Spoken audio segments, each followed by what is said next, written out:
মানুষের যা রায় হবে সেটা আমি কেন সভ্য সমাজে সকলের উচিত সেটা মাথা পেতে নেই। দাদা কিন্তু যেভাবে স্লো কাউন্টিং হচ্ছে, হ্যাঁ এখনো অনেক বিধানসভা রয়েছে, 8.5 ঘন্টা, যেখানে 21 সালে প্রায় 90% কাউন্টিং কমপ্লিট হয়ে গেছে, এখনো 4 round, 5 round, 6 round, 8 round counting হয়েছে, বাকি রয়েছে। তো আমি সকলকে অনুরোধ করবো ধৈর্য ধরুন। প্রত্যেকটা তৃণমূলের কাউন্টিং এজেন্টকে অনুরোধ করবো যে কেউ কাউন্টিং জমি ছেড়ে বেরোবে না।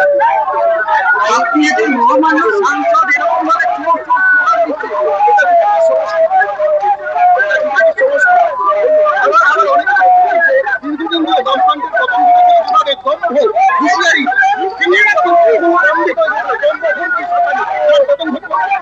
মানুষের নিশ্চিত পর্যালোচনা কোথায় কি হয়েছে, শান্তি রয়েছে, সেভাবে প্রতিটা ফল বলা হচ্ছে। বর্ধমান ব্যক্তিরা মুখ করে খবর পেয়েছে তৃণমূল জিতে গেছে, টাকাবাড়ি কাউন্টিং করানো হচ্ছে। কল্যাণীতে এরকম একটা মেশিন রয়েছে, 17C কংগ্রেস সাথে নিয়েছে। তার মানে আপনি বলতে চাইছেন এই যে স্লো গণনা চলছে, এটা কি একটা উদ্দেশ্য প্রণোদিত ব্যাপার? সেটা মানুষ ঠিক করবে। দরকার হলে আমাদের আরো অপেক্ষা করতে হবে। শুরুতে একটা ছবি আপনাদের সামনে রাখবো, যেখানে অভিষেক বন্দ্যোপাধ্যায়কে হেস্টিংসের গণনা কেন্দ্র থেকে বেরিয়ে যেতে নির্দেশ দিচ্ছে কমিশন। দেখুন ছবিটা একবার।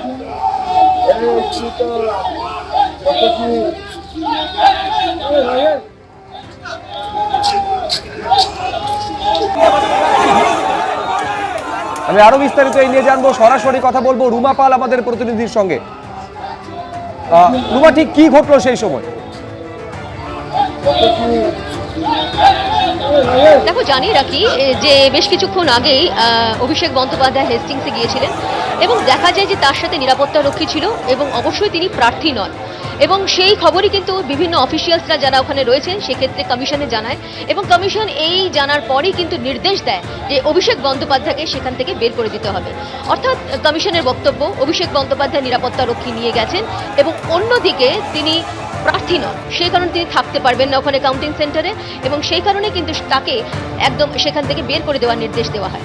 অন্যদিকে আরেকটা বিষয় ছিল যে শাখাবাতে যখন মমতা বন্দ্যোপাধ্যায় গিয়েছিলেন সেখানে কিন্তু তিনি নিরাপত্তারক্ষী বাইরে রেখে গিয়েছিলেন, এটাও একটা আলাদা চিত্র।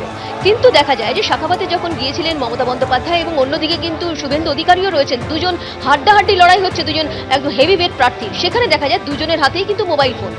সেই খবরও কিন্তু নির্বাচন কমিশনের কাছে আসে। যেহেতু ওখানে অফিসিয়ালসরা রয়েছেন, তারা ভেবে উঠতে পারছিলেন না যে এই হেভিওয়েট প্রার্থীদের কাছ থেকে কিভাবে তারা কি করবেন, কারণ তাদের কাছে মোবাইল ফোন ছিল।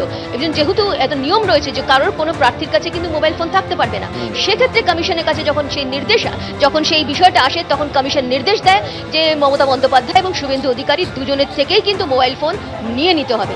একদিকে অভিষেক বন্দ্যোপাধ্যায়কে একদম হেস্টিংস থেকে বের করে দেওয়ার নির্দেশ, অন্যদিকে মমতা বন্দ্যোপাধ্যায় এবং শুভেন্দু অধিকারী মোবাইল ফোন বাজেয়াপ্ত করার নির্দেশ কমিশনের। একেবারে রুমা, তুমি আমাদের সঙ্গে থাকো, আমি ছবিটা আপনাদের সামনে রাখি। হেস্টিংসে গণনা কেন্দ্রে যখন পৌঁছলেন অভিষেক বন্দ্যোপাধ্যায়, কি হলো তারপরে?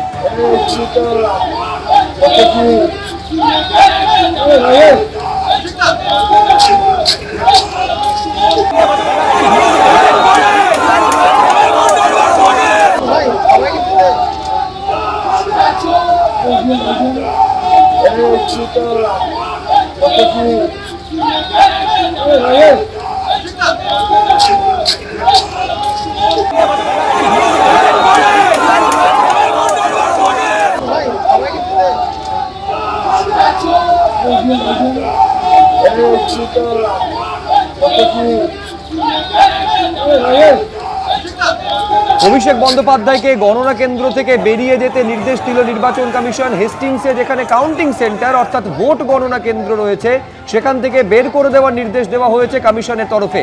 আমি আরো বিস্তারিতভাবে জানবো, আমাদের আরেক প্রতিনিধি পার্থ প্রতিম ঘোষ এই মুহূর্তে আমাদের সঙ্গে রয়েছেন। পার্থ, অভিষেক বন্দ্যোপাধ্যায়কে স্পষ্ট নির্দেশ দিল নির্বাচন কমিশন গণনা কেন্দ্র ছেড়ে চলে যাওয়ার জন্য, বেরিয়ে যাওয়ার জন্য, তারপর কি হলো? দেখো, অভিষেক বন্দ্যোপাধ্যায়কে একেবারে গণনা কেন্দ্র ছেড়ে বেরিয়ে যাওয়ার জন্য যে নির্দেশ দেওয়া হয় তার পরবর্তীকালে গণনা কেন্দ্র থেকে অভিষেক বন্দ্যোপাধ্যায়কে বেরিয়ে আসতে দেখতে পাওয়া যায়। এবং যখন অভিষেক বন্দ্যোপাধ্যায় গণনা কেন্দ্র থেকে বেরিয়ে আসছিলেন তখন জানো যে সেখানে কিন্তু বিভিন্ন বিধানসভা কেন্দ্রে যেহেতু গণনা হচ্ছে, সেখান থেকে একাধিকের যে কাউন্টিং এজেন্টরা ছিলেন, বিজেপি প্রার্থীর এজেন্টরা ছিলেন, এবং তারা কিন্তু অভিষেক বন্দ্যোপাধ্যায়কে দেখে ক্ষিপ্ত হয়ে ওঠেন। অভিষেক বন্দ্যোপাধ্যায় যখন বেরোচ্ছিলেন সেই সময় অভিষেক বন্দ্যোপাধ্যায়কে ঘিরে একেবারে চোর চোর স্লোগান পর্যন্ত দেয় তারা, এবং তার পরবর্তীকালে অভিষেক বন্দ্যোপাধ্যায় বাইরে বেরিয়ে আসেন।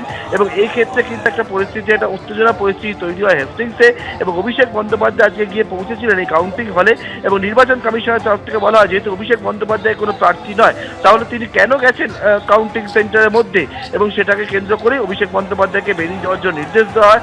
অভিষেক বন্দ্যোপাধ্যায় যখন বেরোন তাকে ঘিরে কিন্তু স্লোগান দিয়ে দেখতে পাওয়া যায়, চোর চোর স্লোগান দিতে দেখা যায়। একবারে সেখানে উপস্থিত বিজেপির যারা এজেন্টরা ছিলেন, কর্মী সমর্থকেরা, বাইরেও অনেকে ছিলেন, তাদেরকে। ধন্যবাদ পার্থ। এবিপি আনন্দ, এগিয়ে থাকে, এগিয়ে রাখে।